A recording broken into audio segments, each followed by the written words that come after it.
ईद उल फित्र अर्थात रमजान ईद मालेगावामध्ये मोठ्या उत्साहात रमजान ईद साजरी करण्यात आलेली आहे। लाखो मुस्लिम समाजाकडून सामूहिक नमाज पठणही करण्यात आलंय। मालेगाव ईदगाह मैदानामध्ये लाखो मुस्लिम समाजाकडून सामूहिक नमाज अदा करण्यात आलेला आहे। मुस्लिम समाजाने त्या ठिकाणी मोठी गर्दी केलेली पाहायला मिळाली।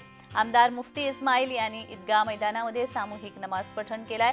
मालेगावमध्ये 14 ठिकाणी नमाज पठण करण्यात आलेलं आहे, तर 40 पेक्षा जास्त सीसीटीव्ही कॅमेऱ्यांवरून संपूर्ण लक्ष ठेवण्यात आलं असून मोठ्या प्रमाणावर पोलिसांचा बंदोबस्त देखील त्या ठिकाणी तैनात करण्यात आला होता।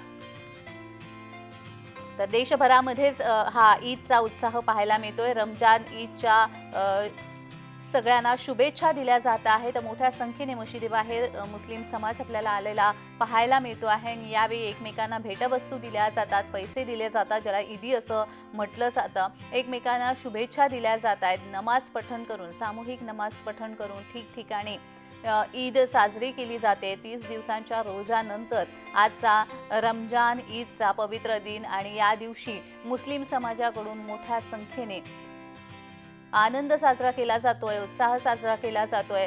सर्व मशिदींबाहेर, देशभरातल्या सर्व मशिदींबाहेर मोठी गर्दी आपल्याला पाहायला मिळते। बाजारपेठा फुललेल्या आहेत। एकमेकांना भेटवस्तू देऊन शुभेच्छा दिल्या जात आहेत। पैसे हे भेटवस्तू स्वरूपात दिले जात आहेत। तर पोलिसांकडून देखील आपण पाहिलं, भिवंडीमध्ये, मुंबईमध्ये पोलिसांकडून देखील मुस्लिम समाजाला गुलाब पुष्प देऊन ईदच्या शुभेच्छा देण्यात आलेल्या आहेत।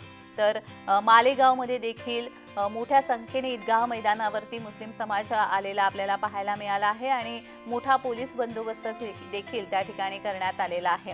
संपूर्ण देशभरामध्येच ईदचा उत्साह आपल्याला पाहायला मिळतोय। रमजान ईदच्या पार्श्वभूमीवर ठिकठिकाणी मशिदीबाहेर मोठ्या संख्येने मुस्लिम समाज रस्त्यावरती उतरलेला पाहायला मिळतोय। बाजारपेठा फुलून गेलेल्या आहेत। एकमेकांना भेटवस्तू, शुभेच्छा देऊन ईद साजरी केली जाते आहे। तर 30 दिवसांच्या रोजानंतर आजचा रमजान ईदचा दिवस संपूर्ण देशभरातच नव्हे तर जगभरामध्ये साजरा केला जातो आहे। एकमेकांना भेटवस्तू, पैसे देऊन शुभेच्छा व्यक्त केल्या जात आहेत। नमाज पठण केलं जात आहे, सामूहिक नमाज पठण केलं जात आहे। तर सगळ्या मशिदींबाहेर आपल्याला एकच गर्दी मुस्लिम समाजाची पाहायला मिळते आहे। आज आनंद उत्साहाचा दिवस मुस्लिम समाजासाठी आहे आणि आता नमाज पठण केल्यानंतर यथेच्छ ताव भोजनावरती दिला जाणार आहे आणि मोठ्या संख्येने मुस्लिम समाज हा मशिदीबाहेर आपल्याला पाहायला मिळतोय।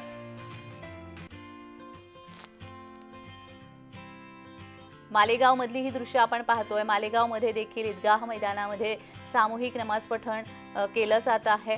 मोठ्या संख्येने समाज या ठिकाणी सामूहिक नमाज पठणासाठी आलेला आहे।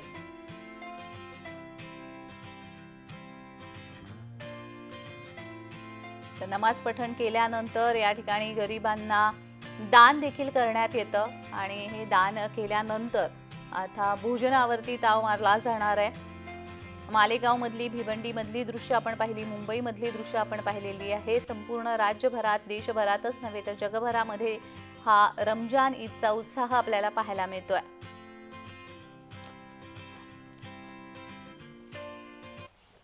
ईद उल फित्र की बहुत बहुत मुबारकबाद।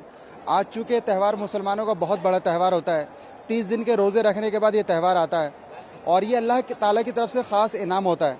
आज हमने यहाँ पर दुआ की है जामा ईद के अंदर पहुँचकर कि अल्लाह ताला हमारा मुल्क खूब तरक्की करे और जिस तरह से जो हमारी सदियों साल पुरानी हमारी जो गंगा जमनी तहजीब भाईचारा है, अल्लाह ताला वो हमेशा कायम दायम रखे।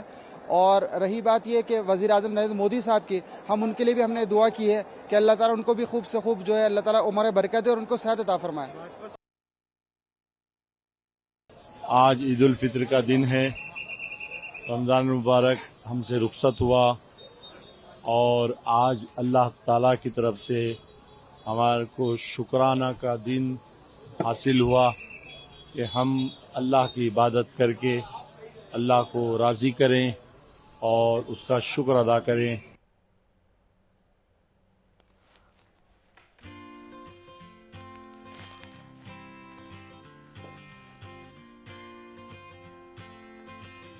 आपण पाहतोय संपूर्ण देशभरामध्ये ईदचा उत्साह आपल्याला पाहायला मिळतो आहे। ठिकठिकाणी नमाज अदा केले जाते आहेत। रमजान ईद सर्व मुस्लिम समाजाकडून देशभरामध्ये रमजान ईद साजरी केली जाते।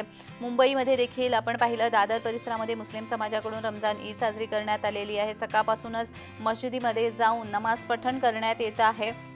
त्यानंतर मुस्लिम समाजाकडून एकमेकांना रमजान ईदच्या शुभेच्छा देण्यात आलेल्या आहेत। पोलिसांकडून देखील मुस्लिम समाजाला गुलाबाचं फूल देऊन रमजान ईदच्या शुभेच्छा देण्यात आल्यात। देशातील प्रमुख मशिदीबाहेर मोठी गर्दी आपल्याला पाहायला मिळते आहे। मालेगाव मधली, भिवंडी मधली, दादर मधली दृश्य आपण पाहिली आहेत।